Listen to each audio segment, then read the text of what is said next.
You are meant for so much more. But you overgave. And society's told you to be pretty, to look sexy, to overgive, to appease.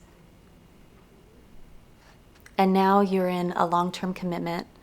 Maybe you've been dating for months to years, married for years. You're depleted.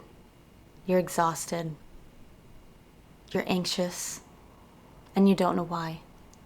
I want to talk to you about the sacredness of your body, the sacredness of intimacy, and what society and the patriarchy has instilled subconsciously and consciously to make you overgive and hypersexualize yourself, to make you forget the truth of what you carry within you. Within you sits the most creative force in the universe. Creation itself lives within you. It lives within each one of us, the creative force of the soul. But within a woman lives the force to create life. The womb space, the sacral chakra. The most powerful force there is. And yet we freely give it away so easily, so quickly, without conscious awareness. Have you ever been in a relationship or are in one currently where number one, you feel drained, but as that, let's say somebody you used to date, or maybe you just broke up with someone, or they just left you, and you found yourself so anxiously attached, you found yourself drained, exhausted, crying because you don't know what you did wrong. Is it possible that you gave your creative source of life, your sexual energy, to someone who didn't earn it, to someone who didn't create safety for you first, who didn't create safety in the container that is your relationship, who didn't show you through their heart and therefore their actions that they loved you, that you mattered, and that coming into intimate union with you would be a sacred act or an act of love. And did you ignore the red flags, the very first impressions that every woman has within her, which is that gut feeling, that intuitive force that lives within each of us, that tells us very important information, which is this person safe for me? And you may chalk it up to being scared or butterflies. But if you think back to the beginning of relationships that went south, where you felt used or abused, I want you to think back to the beginning of those. How did it feel at some point near the beginning? Maybe it was the first date. Maybe it was the first kiss. Or maybe there was a moment where they didn't pick up their phone all night and your gut said something's wrong. But you ignored that because you wanted to be chosen. And when you choose to abandon yourself for another, you will only ever be left depleted.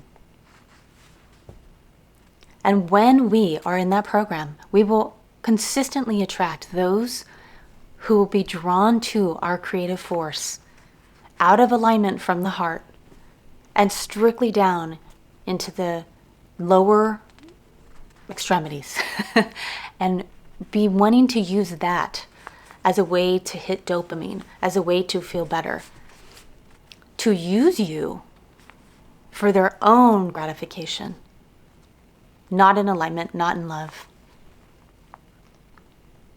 And you wanted to be chosen, and it's left you depleted. So this is a call to all of you. And we've all had these moments where maybe you found yourself being hypersexual. And don't get me wrong, I absolutely love to feel sexy and love to be in a nice dress.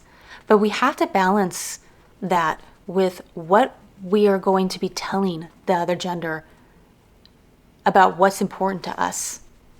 Because if we show up hypersexualized when you are going into attracting a partner, you're likely going to have just that. Someone who uses you, abuses you, and doesn't understand the sacredness of what you hold. So how does this all change?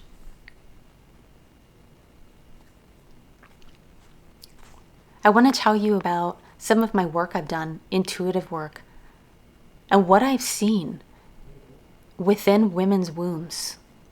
I have personally, in sessions, as an intuitive, seen when working with people on an energetic level, men's faces within the womb area. The impressions of their energetic field being held onto, still sitting in that sacred space within a woman's body years later after no longer being in relationship or union with that person. What does that tell us? The implications of that, the physical implications of that, potentially moving into disease, pain. That one particular person I can think of with that did have pain in that area. We get so sloppy with this energy, not realizing that someone's intentions, someone's energy is actually infused in the creative force and power. And us women are receivers of male energy in sacred acts, in intimate acts. And that can pull in energy from the masculine that you can hold on to. The complete lack of consciousness and this topic not being talked about enough out in, let's just say, traditional society. It doesn't come out enough. We don't discuss this enough. Because they don't want us to know this. There's a select few that talk about this. They want everyone hypersexualized. They want everyone to give their energy here, there, and everywhere. So that you're disheveled, that you're not focused. Because when you use and hold the sacredness that is your energy and not give it away freely to anyone, that is creative manifestation force within you. And you are so much more powerful and stronger when you use that correctly. This call is for us to rethink and pull back our power, reclaim our sexual energy. And the importance now for us to allow the masculine to pursue us. How things used to be, not long ago, 50 years and before, men had to spend more time earning a woman's time. There's a reason why religious texts talk about not coming into intimacy before marriage. There is truth in that. What's smart and makes sense about that is that it is such a powerful force that if we don't use that correctly, or if we overgive that before somebody truly earns that or says, I will come in a partnership with you and I will protect you and I will stick by your side and not abandon you, that in that union, that pledge to a woman, there's a certain psychology behind that, for a man to be able to pledge to a woman and say, I give myself to you. And then that woman flowers open for him. We are the gift for a male.